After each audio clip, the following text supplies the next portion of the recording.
¿Por qué las religiones cristianas difieren en sus creencias si todas basan su fe en el mismo libro, en la Biblia? ¿Será que la Biblia no es clara? En absoluto, la Biblia es muy clara, pero hay una muy eficiente y elaborada manipulación del texto bíblico por parte de las religiones para defender las falsas doctrinas que vienen enseñando hace siglos.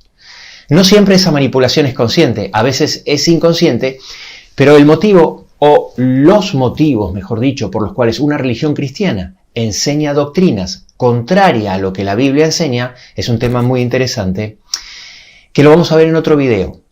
Esto sería el por qué, pero en este video vamos a ver el cómo. Vamos a analizar cómo, de qué forma se realiza una tergiversación del texto bíblico, la cual es sutil y muy difícil de detectar. Precisamente por eso, cada religión tiene engañados a tantos creyentes, cristianos y sinceros. Sin embargo, es fácil de detectar si cuentas con las herramientas adecuadas. En este video te voy a presentar un método fácil de interpretación y exégesis que te dará las herramientas necesarias para notar inmediatamente cuando alguien está manipulando o forzando el texto bíblico para hacerle decir a la Biblia lo que no dice. Comencemos.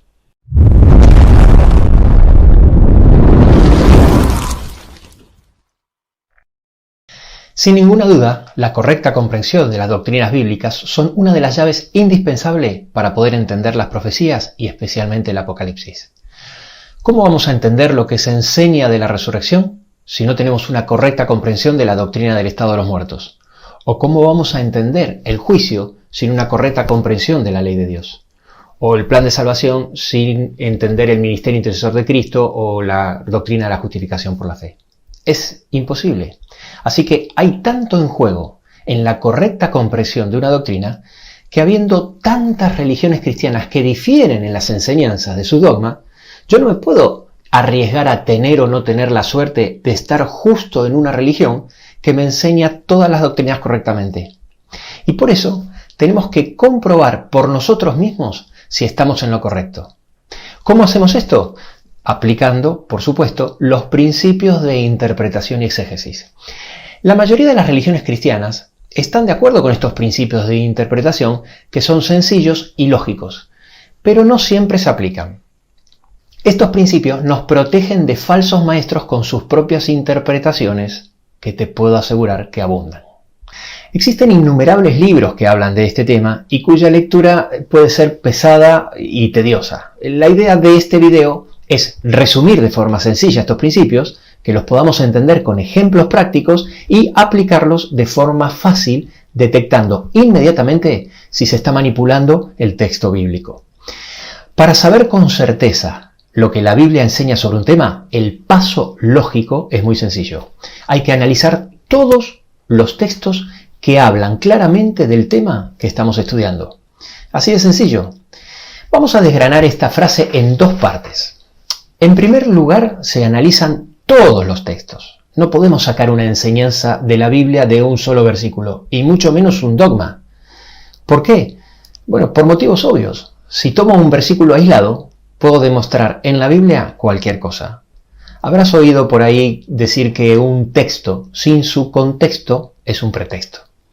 Y en segundo lugar, tienen que ser textos que hablen claramente del tema que estamos estudiando. Es fundamental que los versículos estén tratando el tema. Y aquí también se encuentra gran parte de las falacias sutiles. Así que, para no caer en el engaño de la manipulación del texto, se hace totalmente imprescindible analizar el contexto. Y eso quiere decir nada más ni nada menos que ver todo lo que la Biblia habla al respecto, y no solo el versículo o los versículos que el predicador o el maestro de turno escoge para justificar su doctrina. Ese contexto lo vamos a dividir en tres. En primer lugar está el contexto inmediato, que es la idea central de la que viene hablando el autor. Después está el contexto mediato del autor, es decir, todo lo que escribió el autor sobre ese tema en el resto del libro y en otros libros si escribió más de uno. Y por último está el contexto general de la Biblia, lo que dijeron el resto de los autores en todos los libros de la Biblia.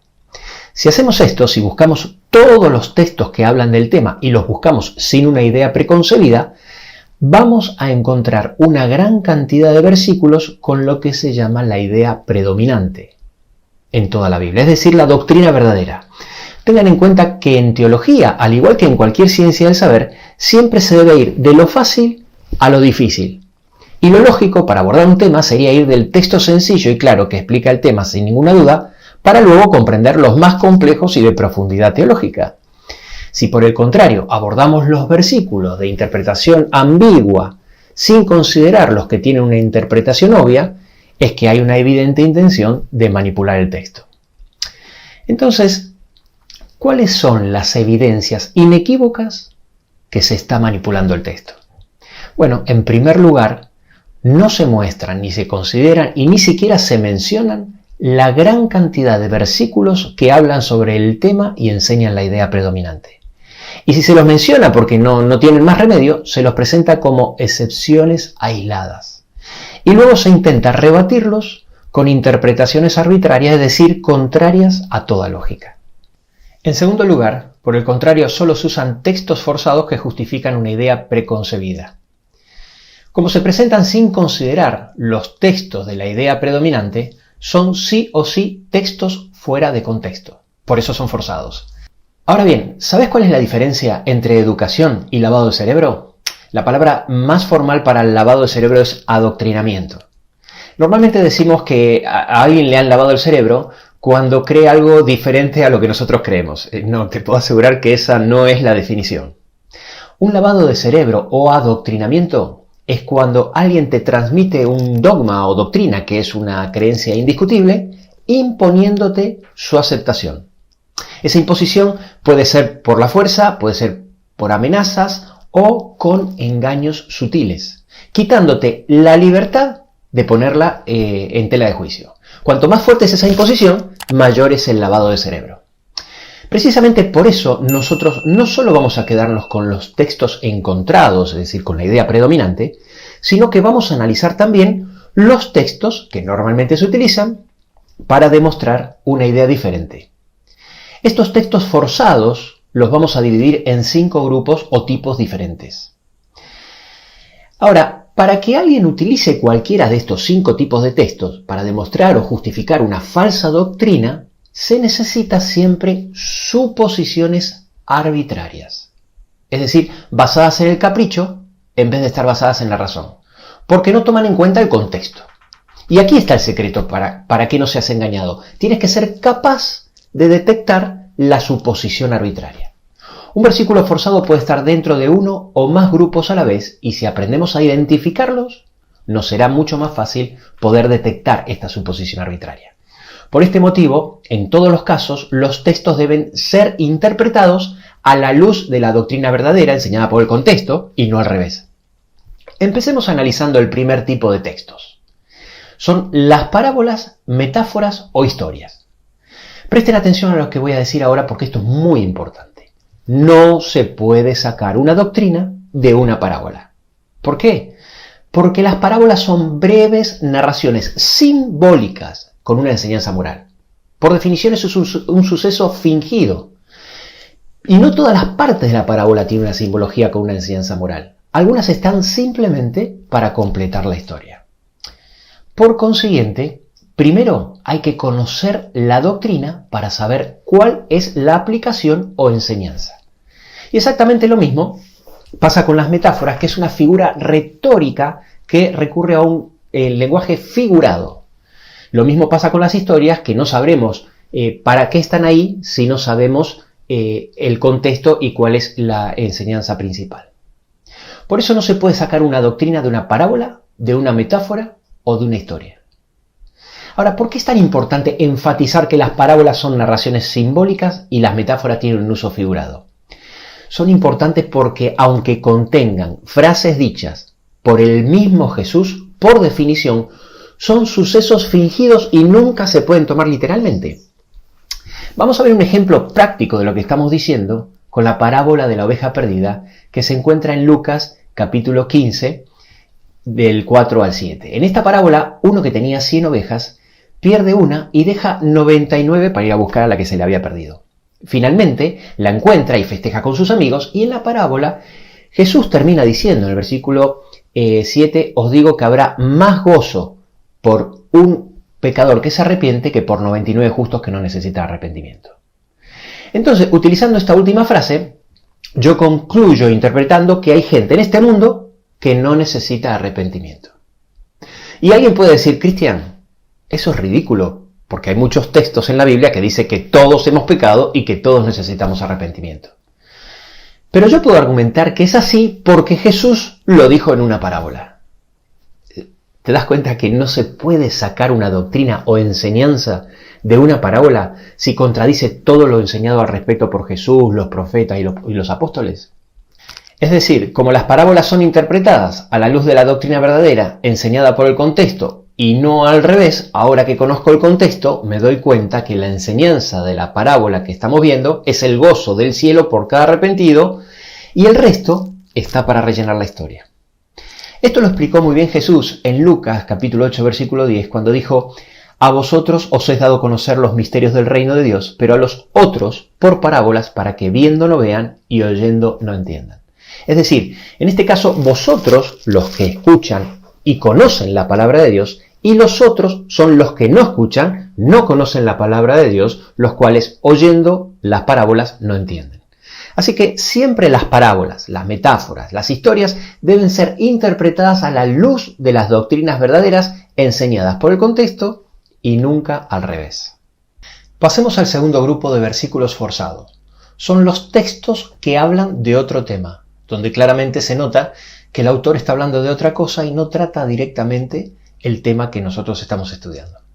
Es lo que veníamos hablando anteriormente y una de las formas más sutiles de confundirnos sin que nos demos cuenta. Cuando el versículo no habla directamente del tema que estamos estudiando, como es lógico, debemos ir de lo fácil y claro a lo difícil, confuso y ambiguo. Es decir, primero hay que conocer la doctrina, debemos ir a los textos que sí estén hablando del tema para saber si efectivamente podemos relacionar este versículo y cuál es la interpretación correcta.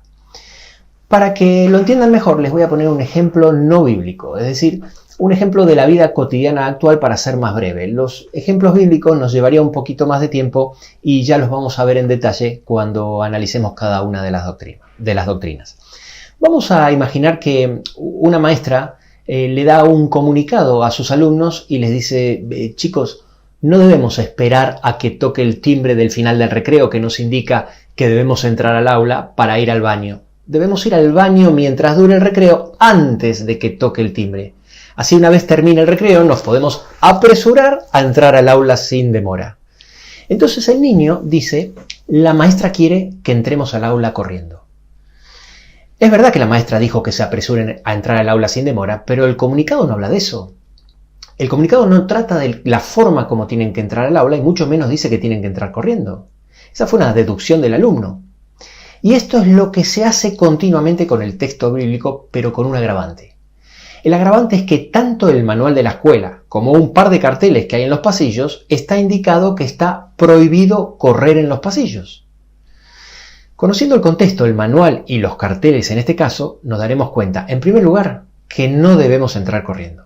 En segundo lugar, que la nota habla de ir al baño durante el recreo y no después, y que tan pronto toque el timbre vayamos al aula.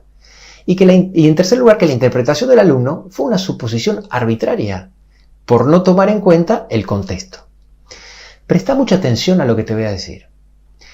Este ejemplo es muy obvio y fácil de entender, pero cuando el ejemplo derrumba una doctrina que fue la base de tu fe durante toda tu vida, muchos no lo ven, no lo entienden, no lo pueden asimilar. Tienen un paradigma grabado a fuego que es muy difícil de borrar. Por eso también se habla tan severamente en la Biblia de los falsos maestros que enseñan falsas doctrinas. El tercer grupo de textos forzados son los textos de interpretación ambigua. Son versículos que pueden tener dos interpretaciones y obviamente primero debemos conocer la doctrina enseñada por los textos que no tengan una interpretación ambigua para que sepamos qué interpretación tenemos que aplicar. Los textos de interpretación ambigua pueden tener dos interpretaciones posibles y para respaldar la falsa doctrina, a veces se aplica la interpretación menos probable en el mejor de los casos, pero muchas veces se aplica la interpretación totalmente improbable, al no tomar en cuenta todo el arsenal de textos de la Biblia que enseña lo contrario. Vamos a poner un ejemplo de un texto que se utiliza muchísimo para justificar que las personas deben ser bautizadas de bebés. Es el texto que está en Hechos, capítulo 16, versículos 33, que dice: y él, tomándolos en aquella misma hora de la noche, les lavó las heridas y enseguida se bautizó él con todos los suyos.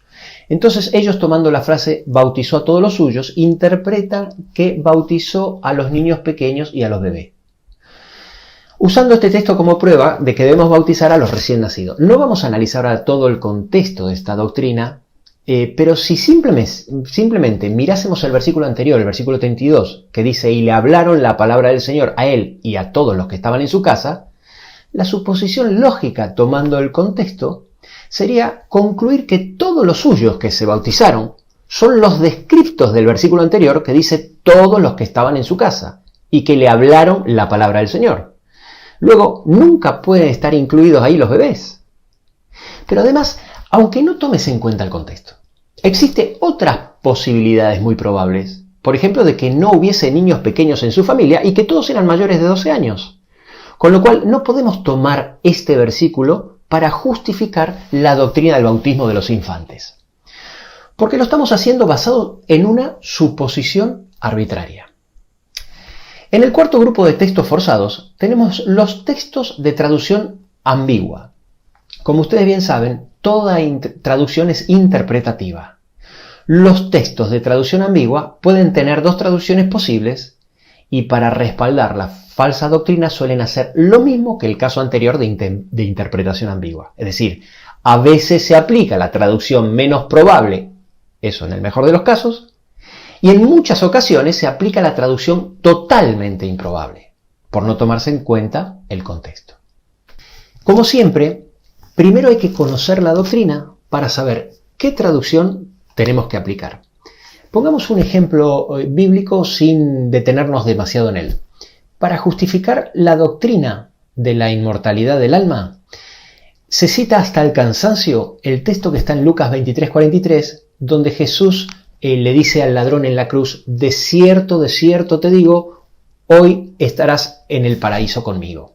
Entonces, los que utilizan este texto interpretan que es evidente que al morir el alma va al cielo, por eso le pudo decir Jesús que ese mismo día el alma del ladrón estaría en el paraíso con él. Acá tenemos un caso típico de traducción ambigua porque las comas simplemente no existían en el griego del Nuevo Testamento, aparecieron varios siglos después. Entonces, dependiendo de dónde se ponga la coma, Jesús pudo haber dicho también: de cierto te digo, hoy estarás conmigo en el paraíso. Ahora bien, se sabe con certeza que esta es la traducción correcta por varias razones, pero te voy a mencionar solamente una, ya que con esta tenemos suficiente. Cuando Jesús resucita, lo primero que le dice a María en Juan 20:17 es: no me toques porque aún no he subido al Padre. Con lo cual, la suposición lógica, tomando en cuenta el contexto, es que Jesús nunca le pudo haber dicho al ladrón que ese mismo día estaría en el paraíso, ya que Jesús mismo dejó bien claro que el domingo aún no había ascendido. Con lo cual, la interpretación es una suposición arbitraria y, en mi opinión, esta es una de las manipulaciones bíblicas más descaradas, ya que de las dos traducciones posibles se toma la totalmente improbable. Por último, en el quinto grupo de textos forzados tenemos los textos que están fuera de contexto sociocultural. ¿Qué quería decir el autor en esa época, en ese lugar y en esa cultura? ¿O cuál era el problema de la época o del lugar que el autor estaba tratando, que puede ser diferente al tema que nosotros estemos estudiando? Y como siempre, debemos primero conocer la doctrina que la Biblia enseña para saber si el significado o el tema están fuera de contexto. Para finalizar, los pasos de las evidencias para manipular el texto bíblico, en tercer lugar se presentan estos textos forzados como argumentos irrefutables, ignorando, insisto, el contexto indispensable para poder interpretar el versículo correctamente. Aunque no es el tema de este video, quiero decirte que esta situación de enseñanzas con falsas doctrinas a través de la manipulación del texto bíblico está claramente advertida en la profecía bíblica con una simbología riquísima. Hay muchos textos en la Biblia que dicen que la sangre de Cristo representada por el jugo de la vid representa la palabra de Dios, es decir, la doctrina verdadera. Como por ejemplo en Juan 6:53, donde dice: si no coméis la carne del Hijo del Hombre o bebéis su sangre, no tenéis vida en vosotros. Y luego en el versículo 63 aclara: las palabras que yo os he hablado son espíritu y son vida. La palabra de Dios adulterada, es decir, la falsa doctrina, es el vino de la fornicación, ya que es la verdad fermentada y adulterada. Los que transmiten esta falsa doctrina son llamados falsos maestros, contra los cuales hay advertencias tremendas por la Biblia, como por ejemplo la que está en 2 de Pedro 2.1, que dicen que tendrán destrucción repentina.